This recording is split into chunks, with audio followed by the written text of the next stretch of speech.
3-2장 행정절차법 풀겠습니다. 1번 행정절차법상 규정이 없는 것은 행정절차법은 신고, 처분, 예고, 예고지도라 그랬죠. 입법예고, 행정예고, 행정지도. 원래 이렇게 5개만 외우면 됐었는데 행정절차법이 개정되면서 3개가 추가됐어요. 확약, 행정계획, 그리고 위반사실 공포. 자, 그러면 신고 절차는 있죠. 여기 신고가 있으니까. 그러면 계획 확정 절차는 있냐? 행정계획이 있으니까 있는 거 아니야? 라고 생각할 수 있지만 아니에요. 자, 이 행정절차법에서 행정계획은 이익형량에 대한 내용만 있습니다. 이익형량. 즉, 행정계획에 대한 일반적인 규정이 있는 게 아니고 행정계획을 할 때는 이익형량을 해야 한다. 이 내용밖에 없다는 거예요. 그래서 계획 확정 절차는 없는 거예요. 그리고 3번 의견 제출 및 청문 절차. 얘는 여기 써있진 않지만 있어요. 자, 의견 제출과 청문은 불이익 처분을 할 때 이때 의견 제출을 하고 청문을 거치게 된단 말이에요. 근데 여기서 처분이 있죠? 그러니까 의견 제출 및 청문은 처분에 포함된다. 이렇게 생각하면 돼요. 그리고 4번 입법 예고 및 행정 예고 절차. 입법 예고, 행정 예고 있죠? 그러니까 맞고. 답은 2번. 자, 해설하겠습니다. 행정절차법상 규정이 없는 것은 신고 절차 있죠? 신고 맞고. 계획 확정 절차. 이게 행정계획이라고 볼 수도 있지만 행정계획은 이익형량에 대한 내용만 있어요. 그래서 계획 확정 절차는 없는 겁니다. 그리고 의견 제출 및 청문 절차. 불이익 처분인 경우에 의견 제출과 청문이 있는 거예요. 그래서 이 의견 제출과 청문은 처분 절차에 포함된다. 이렇게 생각하고 외웁시다. 얘도 있는 거다.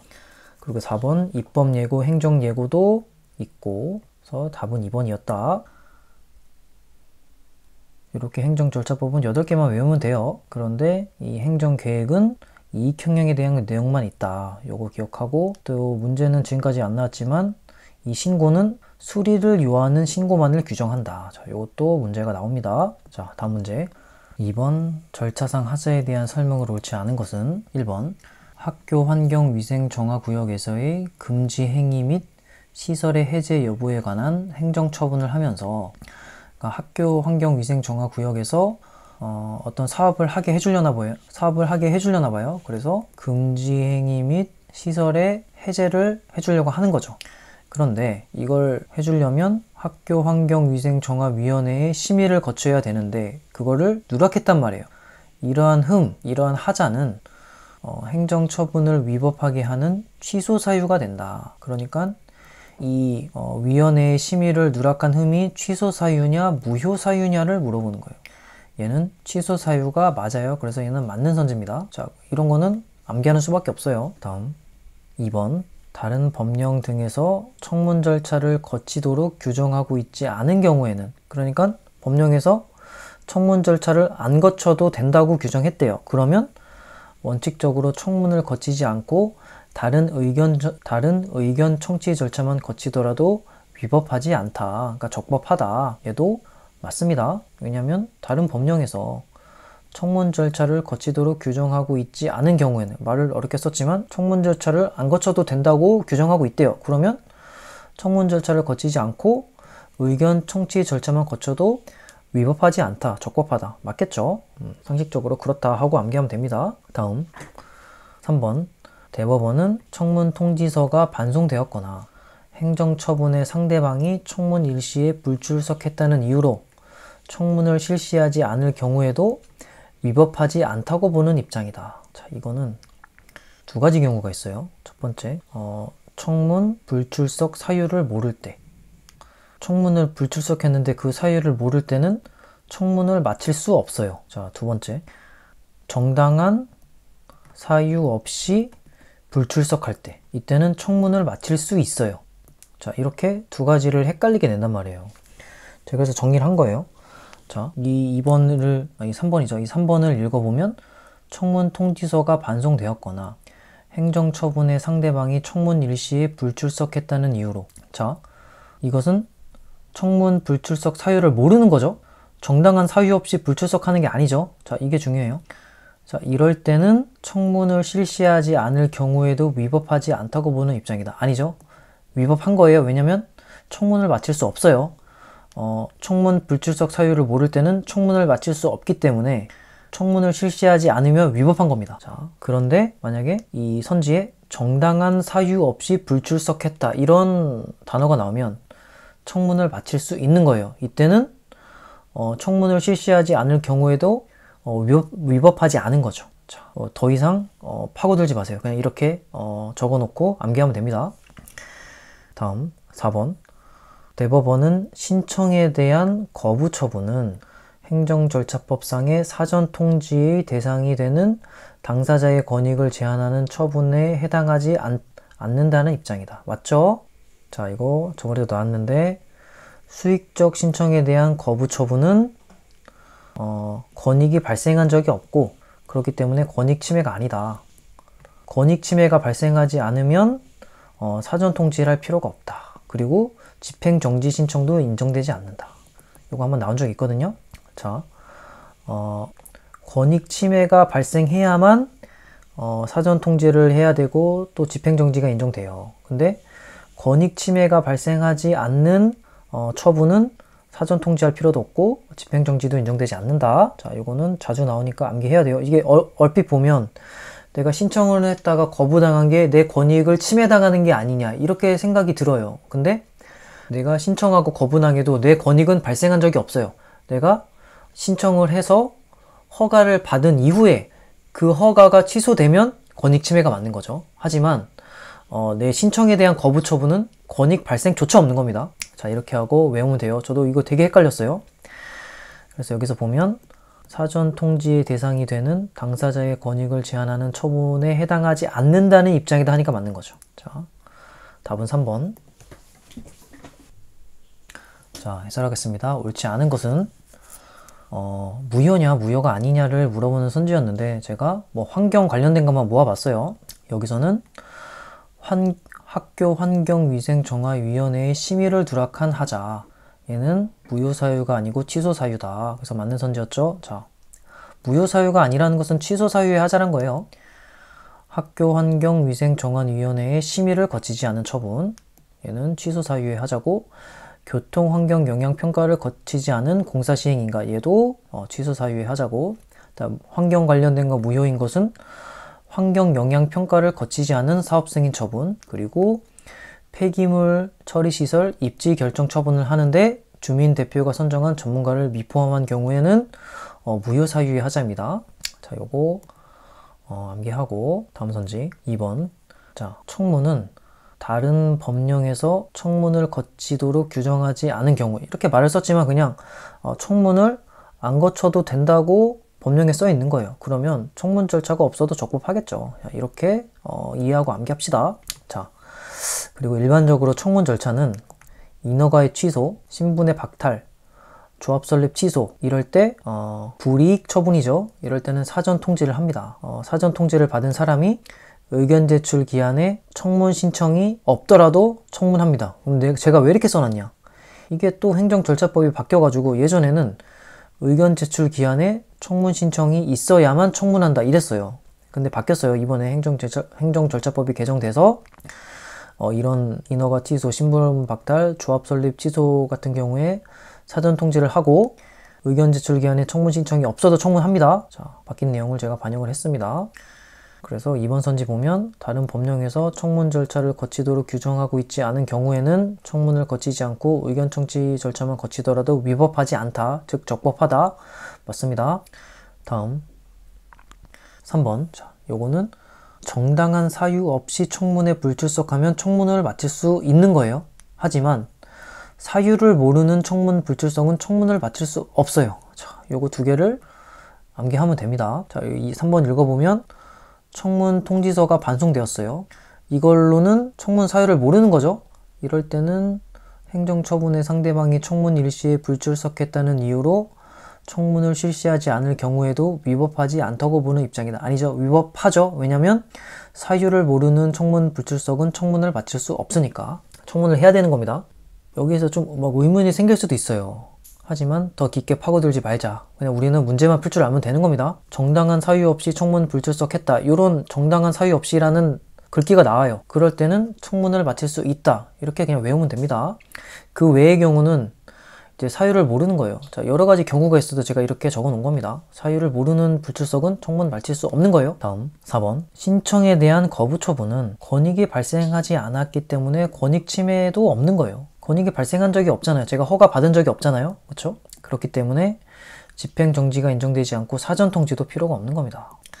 4번 선지 보면 신청에 대한 거부 처분은 사전통지의 대상이 되는 당사자의 권익을 제한하는 처분에 해당하지 않는다는 입장이다. 그러니까 맞는 거죠. 다음 문제 3번. 행정절차와 관련한 판례 입장으로 옳은 것은 1번. 행정청이 유언시설업자 지위승계 신고를 수리하는 처분을 하는 경우에 종전의 유언시설업자에 대하여는 행정절차법상 처분의 사전통지 절차를 거칠 필요가 없다. 자, 여기서는 사전통지를 해야 되냐 안 해야 되냐를 물어보는 거예요. 자, 사전통지를 해야 되는 경우는 처분을 받는 당사자의 권익을 제한할 때, 그러니까 권익을 침해할 때, 처분받는 그 당사자의 권익을 제한하거나 침해할 때 사전통지를 해야 된단 말이죠. 자, 그러면 이 유언시설업자 지위승계 신고의 수리가 당사자의 권익을 제한하냐? 제한합니다. 왜냐면은 이런 영업자 지위승계 신고 같은 경우는 대부분 경매 때문에 발생을 해요. 빚을 못 갚아가지고 이 유언시설이 경매로 넘어갔고 다른 사람이 그걸 낙찰받은 거죠. 그러면 종전에 유언시설업자는 권익의 침해를 받은 거죠. 그래서 그 처분은 사전통지를 거쳐야 한다. 이렇게 암기합시다. 그래서 거칠 필요가 없다고 했으니까 틀린 거예요. 사전통지를 거쳐야 됩니다. 경매로 인해 발생한 이 영업자 지위승계 신고의 수리, 이 처분은 권익을 침해하는 처분이다. 다음 2번. 불이익 처분을 하면서 행정청과 당사자 사이의 합의에 의해서 청문 절차를 배제하기로 하였더라도 청문을 실시하지 않아도 되는 예외 사유에 해당하지 아니한다. 즉, 행정청과 당사자가 합의를 해서 청문 절차를 배제하기로 했더라도 청문을 해야 된다. 이 얘기를 하고 있죠. 맞습니다. 청문을 하지 않기로 합의하는 것은 허용되지 않아요. 다음 3번. 부가처분에 앞서 보낸 과세 예고 통지서에 납세고지서의 필요적 기재사항이 제대로 기재되어 있었더라도, 그러니까 이 본 납세고지서를 보내기 전에 과세 예고 통지서를 보낸 거예요. 근데 이 과세 예고 통지서에 이 필요적 기재사항이 잘 기재가 되어 있었던 거예요. 그런데 납세고지서에 그 기재사항의 일부가 누락되었다면, 그러니까 이 본 납세고지서에 어떤 기재사항이 누락되어 있었던 거죠. 이럴 때 이유 제시의 하자는 치유의 대상이 될 수 없다. 자, 얘는 틀렸어요. 치유가 됩니다. 그러니까 그래서 하는 말이 뭐냐면, 어떤 통지서가 두 개가 있어요. 얘가 본 통지서고 얘가 뭐 그 전에 예고 통지서란 말이죠. 근데 이 예고 통지서에는 아주 잘 기재가 돼 있는 거죠. 근데 본 통지서에 뭐 어떤 게 좀 누락이 돼 있어요. 그러면 이 예고 통지서에 잘 적어놨기 때문에 이 본 통지서의 누락이 치유가 되는 겁니다. 자, 이런 비슷한 선지가 몇 번 나와요. 이게 대집행에서도 좀 나오는데 예고 통지서에서 필요사항을 잘 적어놨으면 본 통지서에서 그 조금 누락된 거는 그 하자는 치유가 된다. 그렇게 이해하고 암기하고, 여기서도 다시 보면 부가처분에 앞서 보낸 과세 예고 통지서에 납세고지서의 필요적 기재사항이 그대로 기재되어 있었더라도, 그러니까 과세 예고 통지서에 잘 적어놨다는 거죠. 본 납세고지서에 그 기재사항의 일부가 누락되었다면 이유 제시의 하자는 치유의 대상이 될 수 없다. 아니죠. 될 수 있는 거예요. 쌤 틀린 선지고. 다음 4번. 도로법 제25조 3항에 의한, 자, 이런 거 외울 필요 없어요. 그래서 도로구역 변경고시의 경우는 행정절차법상 사전통지나 의견 청취의 대상이 되는 처분에 해당한다. 자, 얘는 틀렸어요. 자, 이거는 외우는 건데, 이 도로구역 변경고시가 있고 도로구역 결정이 있어요. 두 개가 헷갈리는데, 도로구역 결정이 있고 도로구역 변경이 있어요. 자, 도로구역 결정은 처분이고 이 도로구역 변경은 처분이 아닙니다. 사전통지나 의견청지는 불이익 처분일 때만 한다 그랬죠. 처분이 아니면 사전통지를 할 필요가 없는 거예요. 불이익 처분, 당사자의 권익을 제한하는 처분일 때만 사전통지를 하는 겁니다. 그래서 여기서는 도로구역 변경이니까 사전 통지나 의견 청취의 대상이 되는 처분에 해당하지 않겠죠. 그러니까 틀린 선지고.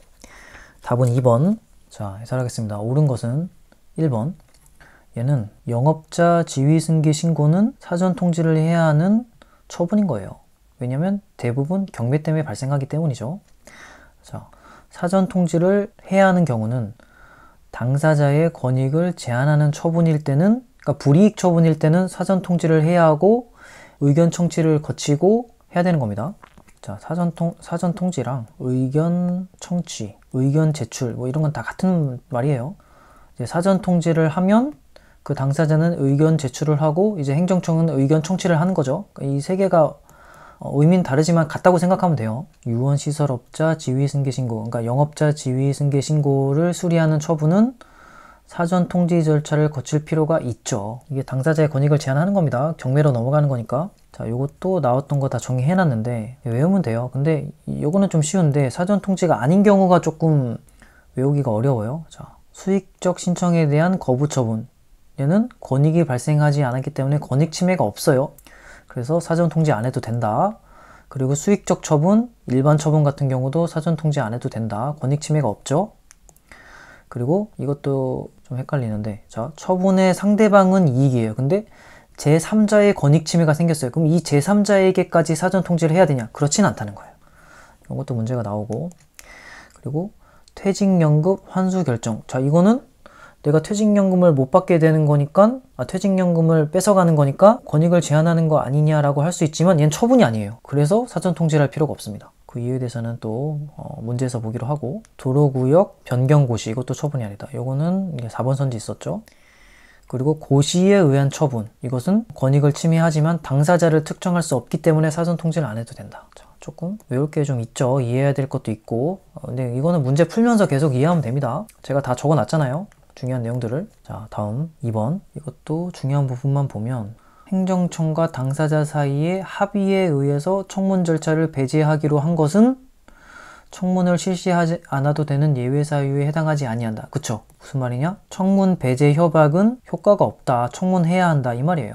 청문을 배제하기로 합의하거나 협약을 했더라도 이건 효과가 없는 겁니다. 청문해야 되는 거예요. 청문해야 되는 상황이면. 다음 3번. 자, 이것도 말 어렵게 써놨지만, 자, 세액 산출 근거가 미기재된 납세 고지서는 과세 예고 통지서에 세액 산출 근거가 기재되었으면 그 하자는 치유된다는 거예요. 자, 근데 좀 쉽게 이해해 봅시다. 이런 비슷한 선지가 몇 개 있거든요. 자, 그래서 물어보는 요지는 뭐냐면, 이제 통지서가 두 개가 있어요.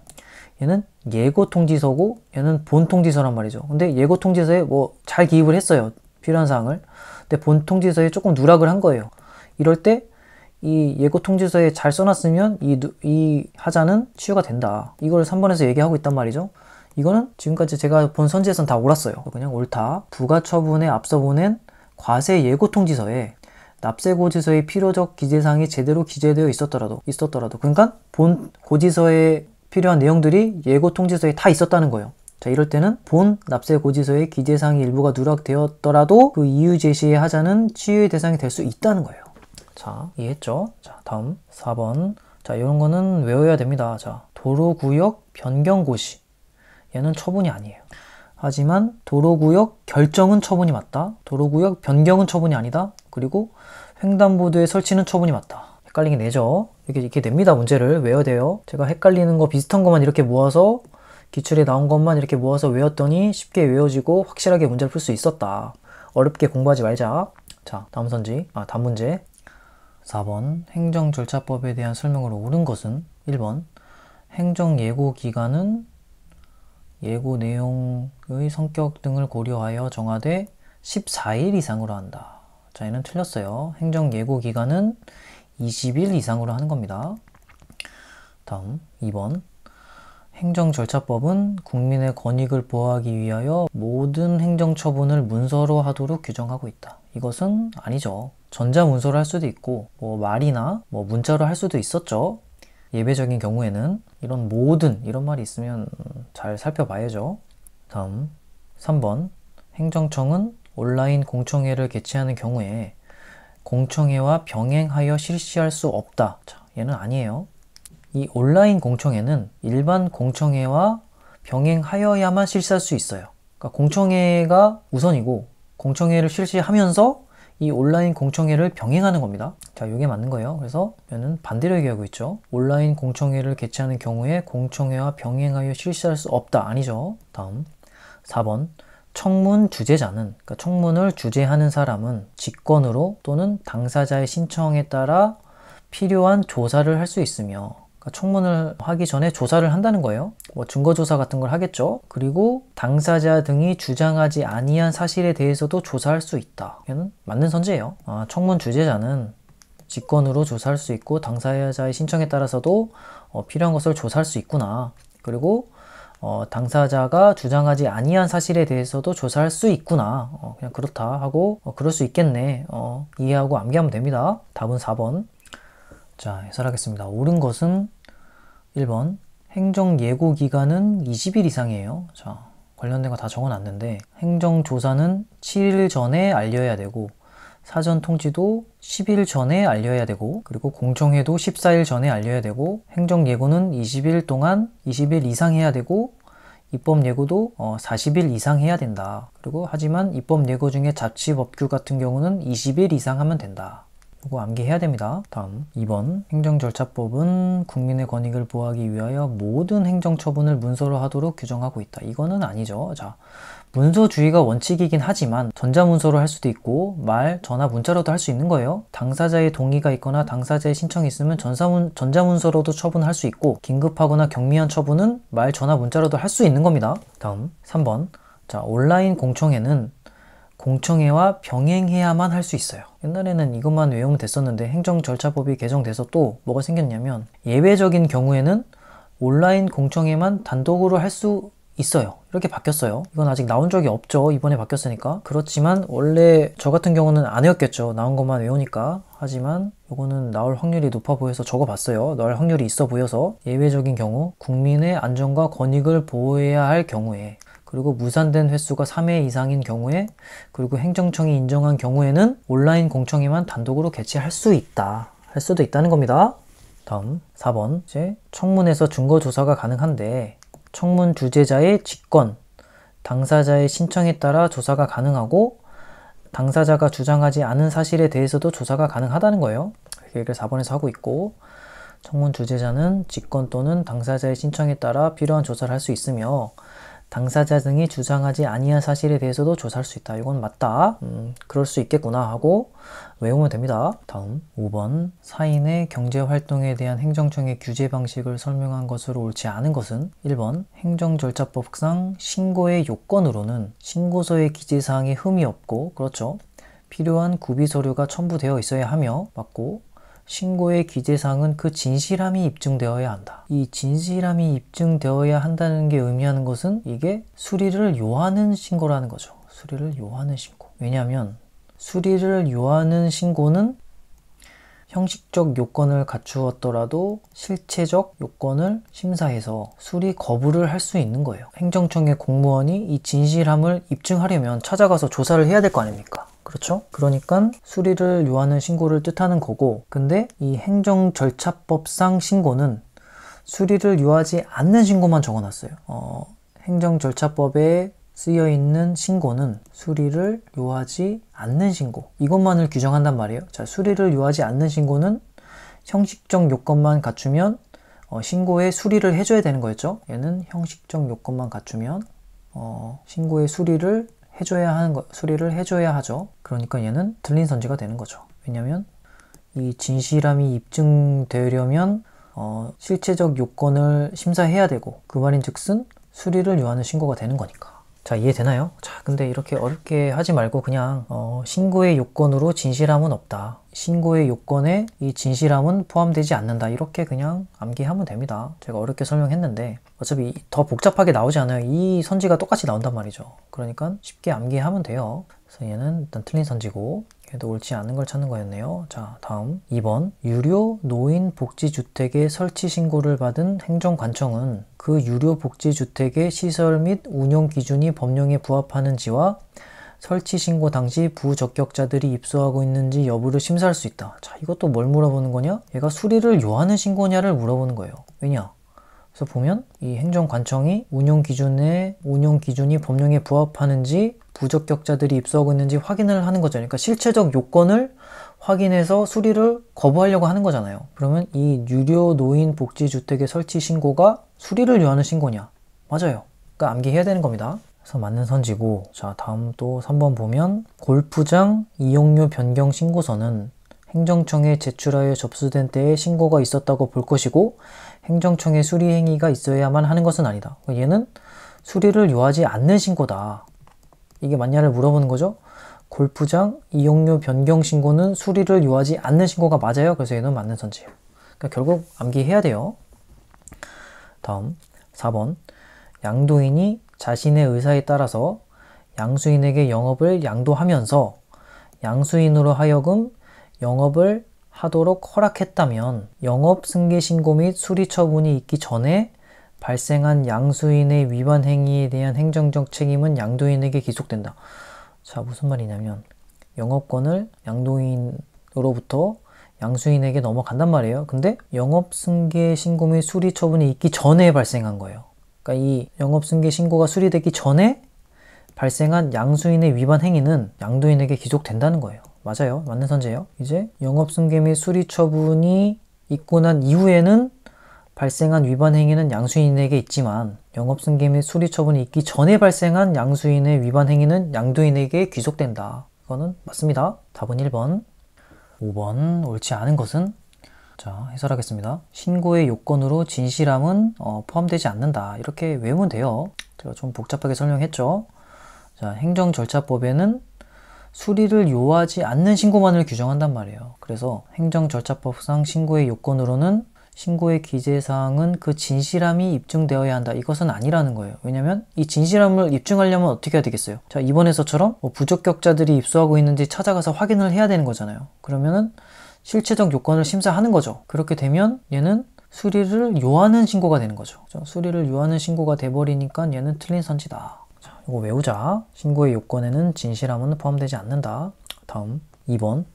자, 이것도 결국 유료 노인 복지주택의 설치 신고가 수리를 요하는 신고냐 수리를 요하지 않는 신고냐를 외워야 되는 거예요. 얘는 수리를 요하는 신고입니다. 그래서 행정관청은 이 시설 및 운용 기준이 법령에 부합하는지와 부적격자들이 입소하고 있는지 여부를 심사할 수 있는 거예요. 그래서 실체적 요건을 심사해서 수리를 거부할 수 있는 겁니다. 그게 바로 수리를 요하는 신고예요.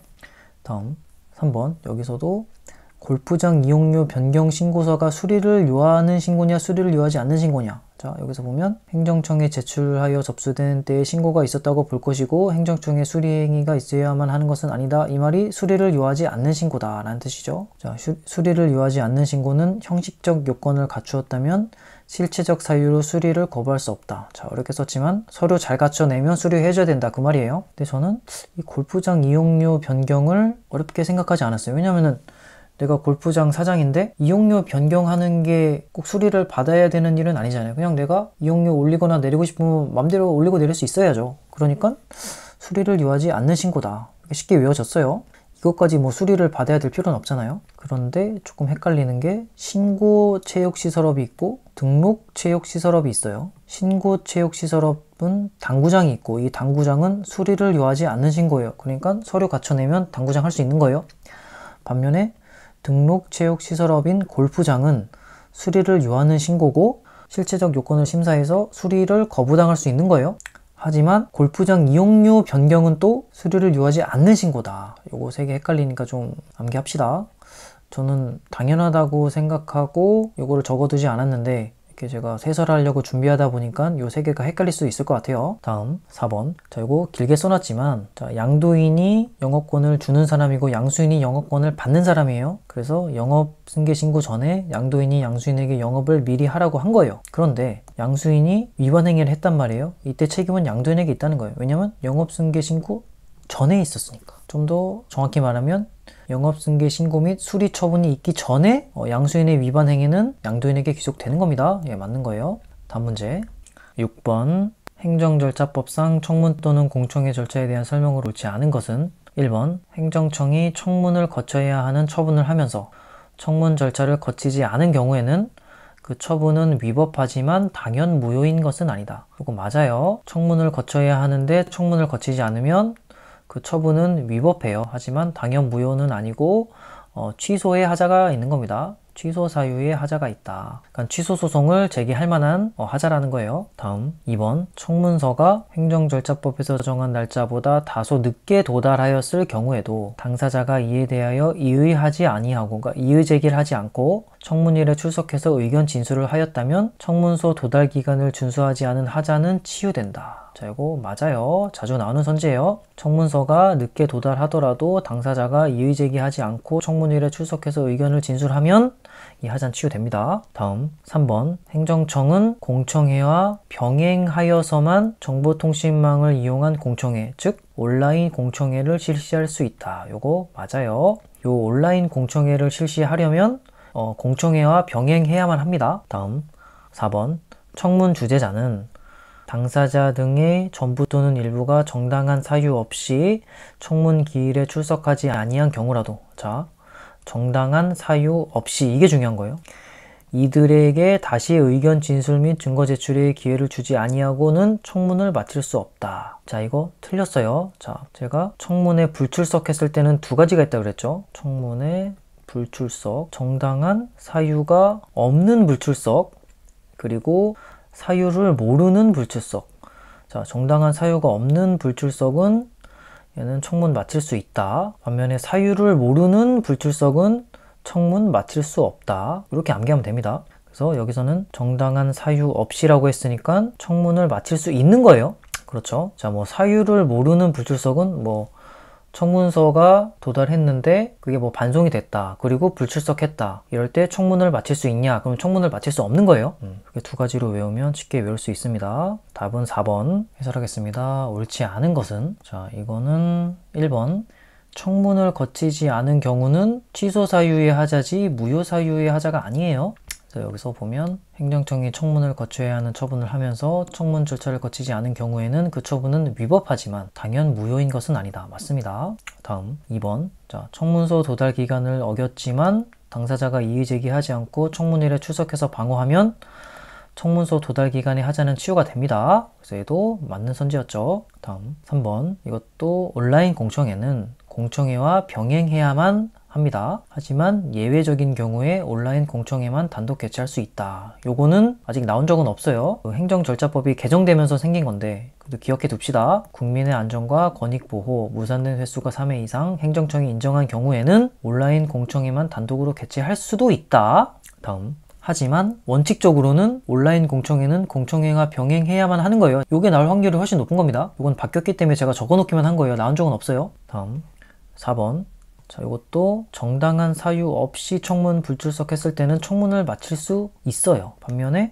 사유를 모르는 청문 불출석은 청문을 마칠 수 없는 거예요. 자, 이렇게 외우면 쉽습니다. 여기서도 정당한 사유 없이 청문 기일에 출석하지 아니한 경우라도 청문을 마칠 수 없다. 아니죠. 청문 마칠 수 있죠. 다음 문제 6번 행정절차법상 청문 또는 공청회 절차에 대한 설명으로 옳지 않은 것은 1번 행정청이 청문을 거쳐야 하는 처분을 하면서 청문 절차를 거치지 않은 경우에는 그 처분은 위법하지만 당연 무효인 것은 아니다.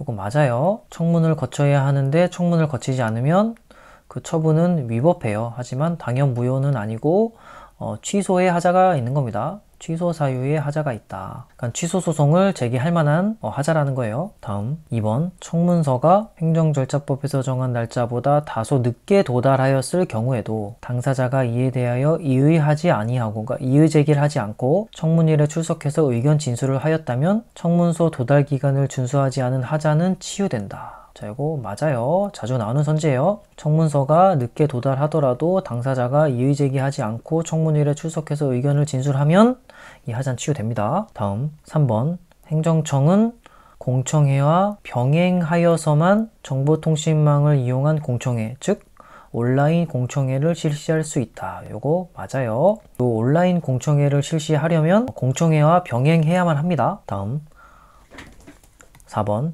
청문 주재자는 당사자 등의 전부 또는 일부가 정당한 사유 없이 청문 기일에 출석하지 아니한 경우라도, 자, 정당한 사유 없이, 이게 중요한 거예요. 이들에게 다시 의견 진술 및 증거 제출의 기회를 주지 아니하고는 청문을 마칠 수 없다. 자, 이거 틀렸어요. 자, 제가 청문회 불출석했을 때는 두 가지가 있다고 그랬죠. 청문회 불출석, 정당한 사유가 없는 불출석, 그리고 사유를 모르는 불출석. 자, 정당한 사유가 없는 불출석은 얘는 청문 마칠 수 있다. 반면에 사유를 모르는 불출석은 청문 마칠 수 없다. 이렇게 암기하면 됩니다. 그래서 여기서는 정당한 사유 없이라고 했으니까 청문을 마칠 수 있는 거예요. 그렇죠. 자, 뭐 사유를 모르는 불출석은 뭐 청문서가 도달했는데 그게 뭐 반송이 됐다. 그리고 불출석했다.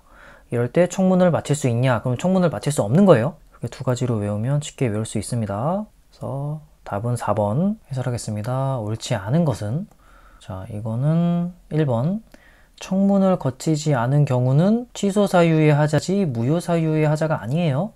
그래서 여기서 보면 행정청이 청문을 거쳐야 하는 처분을 하면서 청문 절차를 거치지 않은 경우에는 그 처분은 위법하지만 당연 무효인 것은 아니다. 맞습니다. 다음 2번. 자, 청문서 도달 기간을 어겼지만 당사자가 이의 제기하지 않고 청문일에 출석해서 방어하면 청문서 도달 기간에 하자는 치유가 됩니다. 그래서 얘도 맞는 선지였죠. 다음 3번. 이것도 온라인 공청회는 공청회와 병행해야만 합니다. 하지만 예외적인 경우에 온라인 공청회만 단독 개최할 수 있다. 요거는 아직 나온 적은 없어요.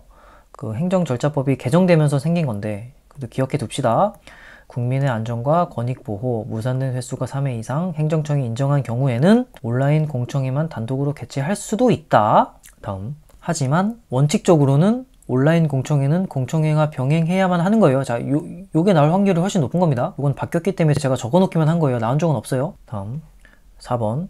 이것도 정당한 사유 없이 청문 불출석했을 때는 청문을 마칠 수 있어요. 반면에 사유를 모르는 청문 불출석은 청문을 마칠 수 없는 거예요. 자, 이렇게 외우면 쉽습니다. 여기서도 정당한 사유 없이 청문 기일에 출석하지 아니한 경우라도 청문을 마칠 수 없다. 아니죠. 청문 마칠 수 있죠. 다음 문제 7번. 행정 절차에 대한 설명으로 옳지 않은 것은 1번. 퇴직연금의 환수 결정은 관련 법령에 따라서 당연히 환수 금액이 정하여지는 것이므로 퇴직연금의 환수 결정에 앞서서 당사자에게 행정절차법상의 의견 진술의 기회를 주지 아니하여도 된다. 자, 이거 맞아요. 자, 이게 좀 헷갈리는데 이 퇴직연금 환수 결정은 당사자에게 불이익을 주지만 처분이 아니에요. 처분이 아니다. 왜냐하면 관련 법령에 따라서 당연히 환수 금액이 정하여지는 것이고 이 행정청이 공권력을 행사한 게 아니에요. 그러니까 권력적 행정행위가 아니기 때문에 처분이 아니다. 그래서 처분이 아니므로 의견 진술의 기회를 주지 않아도 되는 거예요. 자, 의견 진술이랑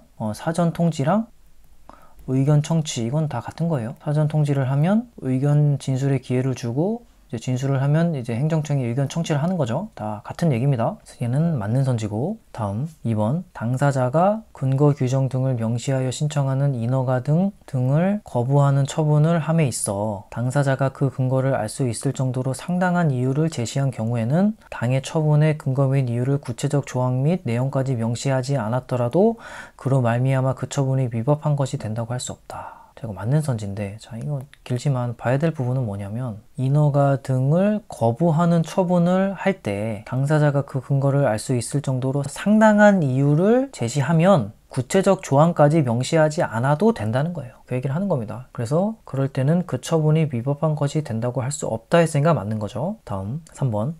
신청에 대한 거부 처분은 당사자의 권익을 제한하는 처분에 해당한다고 할 수 있어서 처분의 사전 통지의 대상이 된다. 아니죠.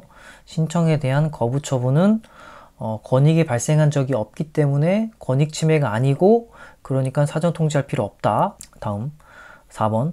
고시의 방법으로 불특정 다수인을 상대로 의무를 부과하거나 권익을 제한하는 처분은 행정절차법 22조 사망의 의견 제출 절차의 대상이 되는 처분이 아니다. 자, 이거 맞아요. 자, 뭐 행정절차법 22조 뭐 이런 거 외울 필요 없고, 자, 여기서 볼 거는 고시는 불특정 다수인을 상대로 의무를 부과하는 것이기 때문에 권익을 제한하는 처분이더라도 의견 제출은 안 해도 된다. 누군지도 모르는데 사전 통지를 하고 의견 제출을 받을 수는 없잖아요. 그래서 고시는 사전 통지를 할 필요가 없다. 자, 의견 제출, 사전 통지 다 같은 거라 그랬죠. 그래서 답은 3번. 자, 해설하겠습니다. 옳지 않은 것은 1번. 자, 퇴직연금 환수 결정. 퇴직연금 환수 결정은 처분이 아니기 때문에 사전 통지할 필요 없다. 그래서 어쩌고 저쩌고해서 의견 진술의 기회를 주지 아니하여도 된다. 즉 사전 통지를 안 해도 된다는 뜻이죠. 그래서 맞는 선지. 자, 그리고 한 번 더. 자, 사전 통지를 해야 하는 경우는 당사자의 권익을 제한하는 처분인 경우예요. 처분이 아니면 사전 통지를 할 필요가 없는 겁니다. 그리고 처분 중에서도 당사자의 권익을 제한하는 처분, 피해를 주는 처분을 할 때 사전 통지를 하는 겁니다. 다음 2번. 자, 길게 썼지만 인허가 거부 처분을 할 때 상당한 이유를 제시했으면 구체적 조항까지 명시할 필요는 없다. 이 얘기를 길게 쓴 거예요. 자, 보면은 인허가 등을 거부하는 처분을 함에 있어서 상당한 이유를 제시한 경우에는 구체적 조항까지 명시하지 않았더라도 그 처분이 위법한 것이 된다고 할 수 없다. 맞죠? 자, 이렇게 중요한 부분만 탁탁 꼽아서 읽을 수 있어야 돼요. 그러려면 문제를 엄청 많이 풀어보면 됩니다. 다음 3번. 자, 신청에 대한 거부 처분은 권익이 발생한 적이 없어요. 신청해서 허가가 난 적이 없잖아요. 그러니까 권익 침해도 없는 거예요. 그러니까 사전 통지할 필요 없고 집행정지를 인정하지도 않습니다. 다음 4번. 고시는 고시에 의한 처분은 당사자를 특정할 수 없기 때문에 사전 통지 안 해도 됩니다. 당사자를 특정할 수 없는데 누구한테 사전 통지를 할 거예요? 그렇죠? 그래서 고시의 방법으로 권익을 제한하는 처분은 의견 제출 절차의 대상이 되는 처분이 아니다. 맞죠? 자, 다음 문제 8번. 행정절차법의 적용에 대한 설명으로 옳은 것은 1번. 상대방의 귀책 사유로 야기된 처분의 하자를 이유로 수익적 행정행위를 취소하는 경우에는 특별한 규정이 없는 한 행정절차법상 사전 통지의 대상이 되지 않는다. 자, 이거 틀렸죠? 사전 통지의 대상이 되죠. 자, 수익적 행정행위를 취소하는 것. 이 취소 처분은 상대방의 권익을 제한하는 처분이 맞잖아요. 그러니까 사전 통지의 대상이 되는 거죠. 자, 근데 헷갈리게 된 게 상대방의 귀책 사유로 야기된 처분의 하자를 이유로. 그러니까 귀책 사유가 누구에게 있던, 행정청에 있던, 상대방에 있던 상대방의 권익을 제한하는 처분에는 사전 통지를 해야 되는 겁니다. 그래서 얘는 틀린 선지고. 다음 2번. 행정절차 법령이 공무원 인사관계 법령에 의한 처분에 관한 사항에 대하여 행정절차법의 적용이 배제되는 것으로 규정하고 있는 이상 공무원 인사관계 법령에 의한 처분에 관한 사항 전부에 대해 행정절차법의 적용이 배제되는 것으로 보아야 한다. 자, 이거 그냥 읽으면 무슨 말인지 몰라요. 자, 뭘 말하는 거냐면 공무원 인사관계 법령에 의한 처분에 관한 사항에 대해서 행정절차가 곤란하거나 불필요한 경우에는 이런 경우에는 행정절차법의 적용이 배제되는 것으로 규정하고 있어요. 그러니까 이 어떤 경우는 이 행정 절차가 곤란하거나 불필요할 수도 있잖아요. 자, 이런 경우만 이제 행정절차법의 적용이 배제된다. 즉 같은 말로는 사전 통지를 안 해도 된다 이 말이에요. 그런데 여기서는 공무원 인사관계 법령에 의한 처분에 관한 사항 전부에 대해 이렇게 돼 있죠. 그러니까 틀린 거예요. 전부가 아니고 행정절차가 곤란하거나 불필요한 경우에 대해서만 행정절차법의 적용이 배제되는 것으로 보아야 한다. 즉 행정절차법의 적용이 배제된다는 것은 사전 통지를 안 해도 된다 이 말입니다. 자, 이 얘기를 하는 거예요. 같은 말입니다. 이제 행정절차법에서 사전 통지를 하라고 이렇게 돼 있으니까. 다음 3번. 식품위생법상 허가 영업에 대하여 영업자 지위 승계 신고를 수리하는 처분은 종전의 영업자에 대하여 다소 권익을 침해하는 효과가 발생한다 하더라도 행정절차법상의 사전통지를 거쳐야 하는 대상이 아니다. 이거 틀렸죠? 사전통지 해야 됩니다. 영업자 지위승계 신고는 이거 사전통지 해야 돼요. 왜냐하면 대부분 경매로 넘어가는 경우에 영업자 지위승계 신고가 발생한다 그랬죠. 그러면 상대방의 권익을 침해하는 경우죠. 사전통지 해야 된다. 다음 4번. 이것도 자주 나오는 건데 행정청과 당사자 사이에 청문을 배제하는 협약이 체결되었다고 하여서 청문을 실시하지 않아도 되는 예외적인 경우에 해당한다고 할 수 없다. 맞습니다. 청문을 배제하는 협약은 효과 없습니다. 청문해야 되는 거예요. 답은 4번. 자, 해설하겠습니다. 옳은 것은 1번. 그러니까 이게 신청에 대한 거부 처분이랑 신청 이후 취소하는 건 다른 거예요.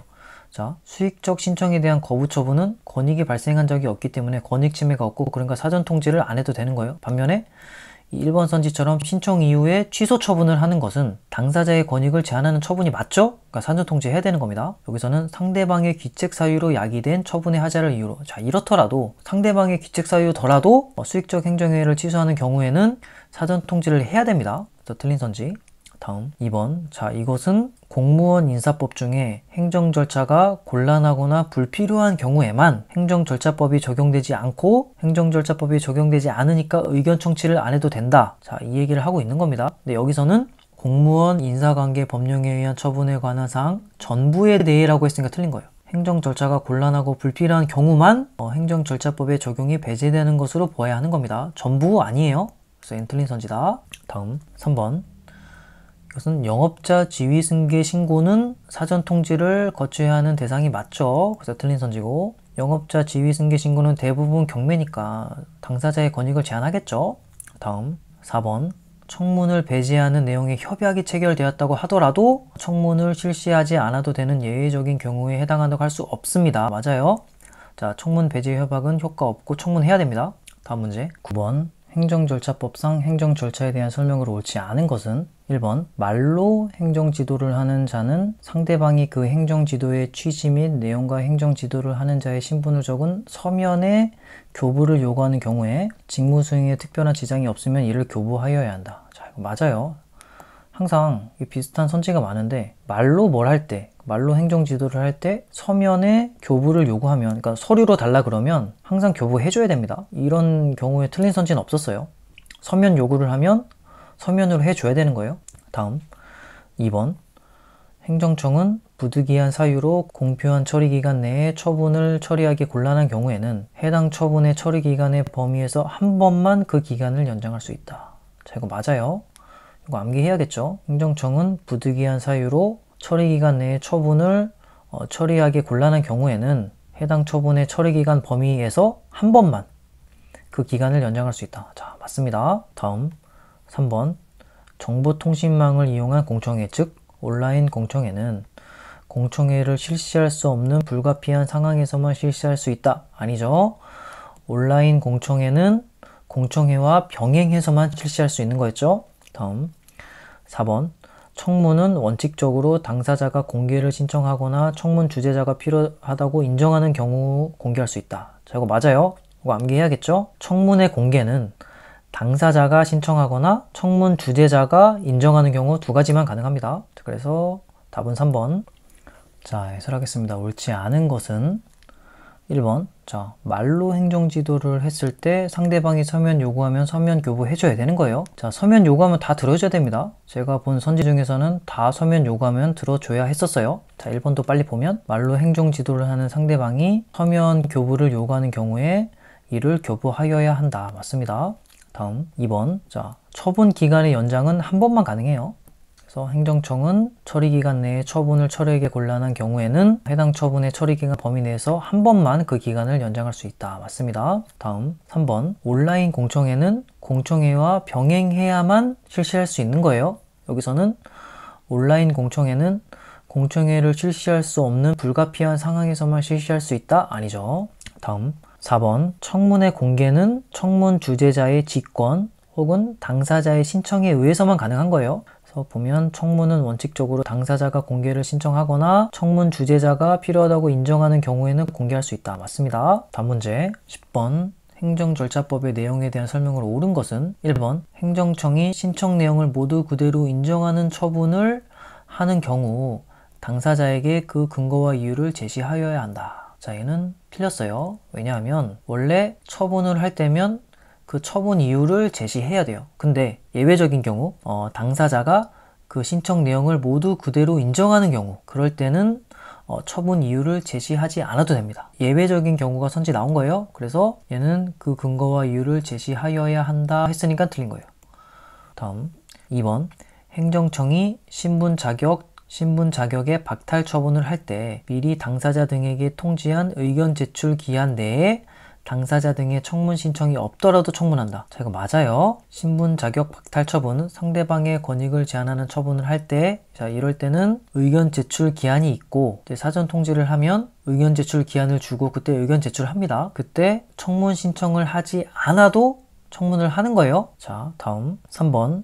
법령 등에서 행정청이 일정한 사항을 통지함으로써 의무가 끝나는 신고를 규정하고 있는 경우에 신고가 본법 제40조 제2항 각 호의 요건을 갖춘 경우에는 신고서가 접수기간에 발송된 때에 신고의 의무가 이행된 것으로 본다. 자, 이거 아니죠. 자, 이거 길게 썼지만 봐야 될 부분은 일정한 사항을 통지함으로써 의무가 끝나는 신고. 자, 이럴 때는 신고서가 접수기간에서 발송된 때가 아니고 이 상대방에게 도달된 때이죠. 도달된 때에 신고의 의무가 이용된 것으로 보는 겁니다. 요거 맨날 이렇게 틀리게 돼요. 뭐 40조 2항 이런 거 외울 필요 없습니다. 여기서 필요한 건 발송된 때가 아니고 도달된 때에 신고의 의무가 이행된 것으로 보는 거예요. 다음 4번. 행정청은 직권으로 또는 당사자 및 이해관계인의 신청에 따라 여러 개의 사안을 병합하거나 분리하여 청문을 할 수 있다. 자, 이거 얼핏 읽으면 맞는 것 같은데 틀린 선지예요. 자, 행정청은 직권으로 그리고 당사자의 신청에 따라서 여러 개의 사안을 병합하거나 분리해서 청문을 할 수 있어요. 근데 이해관계인은 아니에요. 이해관계인은 신청을 해도 사안을 병합하거나 분리할 수 없습니다. 자, 이런 선지를 보면 그럼 또 이 어떤 이상을 이거에 더 많은 것을 공부해야 되나 이런 생각을 할 수 있지만 그냥 이 선지만 외우면 돼요. 항상 직권, 당사자, 이해관계인 이렇게 나와서 틀리게 됩니다. 아니면 그래서 이해관계인을 빼고 맞는 선지로 내거나. 자, 문제를 많이 풀다 보면 틀린 거는 똑같이 틀리게 냅니다. 더 어렵게 내지 않아요. 자, 겁먹을 필요 없습니다. 그래서 답은 2번. 자, 해설하겠습니다. 옳은 것은 이게 1번 선지가 요 문제인데 자주 나와요. 원래 처분을 할 때는 이유 제시를 해야 돼요. 근데 이유 제시를 생략할 수 있는 예외적인 경우가 있어요. 긴급하거나 그 당사자가 신청 내용을 인정했거나 혹은 반복 처분이거나 격리 처분일 때, 이럴 때는 이유 제시 생략이 가능하고, 그리고 사전 통지 생략이 가능한 경우가 있어요. 자, 긴급한 경우, 그리고 법원이 증명한 경우, 그리고 상당한 이유가 있는 경우. 이 두 가지는 어떤 긴 문장을 줄인 건데, 어쨌든 이 두 개를 바꿔서 내요. 헷갈리게 이유 제시 생략인 경우를 뭐 사전 통지 생략이 쓰고, 요 두 개를 이렇게 섞어가면서 틀리게 냅니다. 그래서 그 문제는 또 보기로 하고, 그래서 그러니까 이건 외워야겠죠. 그리고 이유 제시가 요구되는 경우는, 그러니까 처분, 침익적 행정행위, 침익적 처분, 수익적 행정행위, 수익적 처분 모두 이유 제시는 해야 되고, 사전 통지는 침익적 행정행위, 즉 침익적 처분일 때는 사전 통지를 해야 되는 거예요. 그래서 1번 선지 이제 보면 신청 내용을 모두 그대로 인정하는 처분인 경우에는 당사자에게 그 근거와 이유를 제시하지 않아도 됩니다. 자, 이유 제시 생략, 신청 내용 인정하는 경우에. 다음 2번. 청문 절차는 인허가의 취소를 하거나 신분을 박탈하거나 조합 설립의 취소를 할 때는 사전 통지를 해야 돼요. 그리고 의견 제출 기한에 청문이 없더라도 청문해야 돼요. 자, 이게 행정절차법이 바뀌면서 달라졌어요. 원래는 의견 제출 기한 내에 청문 신청이 있어야만 청문을 했어요. 근데 이제 바뀌어서 의견 제출 기한에 청문 신청이 없어도 청문하는 게 맞는 거예요. 그래서 행정청이 신분 자격의 박탈 처분을 할 때, 자, 신분 자격의 박탈이니까 청문을 해야 되는 경우죠. 당사자 등에게 통지한 의견 제출 기간 내에 당사자 등의 청문 신청이 없더라도 청문을 하는 게 맞는 거예요. 다음 3번. 효력 발생 요건은 통지되어 도달이라 그랬죠. 보면 법령 등에서 행정청에서 일정한 사항을 통지함으로써 의무가 끝나는 신고를 규정하고 있는 경우에, 자, 이때는 신고서가 접수 기간에 발송이 아니고 그 상대방에게 도달된 때, 이때 신고의 의무가 이행된 것으로 보는 겁니다. 그래서 틀린 선지예요. 다음 4번. 자, 요것도 가끔 나오는데, 직권 혹은 당사자의 신청에 따라서 여러 개의 사안을 병합하거나 분리해서 청문할 수 있어요. 근데 이해관계인은 아니다. 그래서 얘는 틀린 선지고, 사안의 병합 분리는 행정청의 직권 그리고 당사자의 신청에 의해서는 가능하지만 이해관계인은 불가능하다. 자, 이거 외워야겠죠? 이게 똑같이 나옵니다, 문제가. 자, 다음 문제.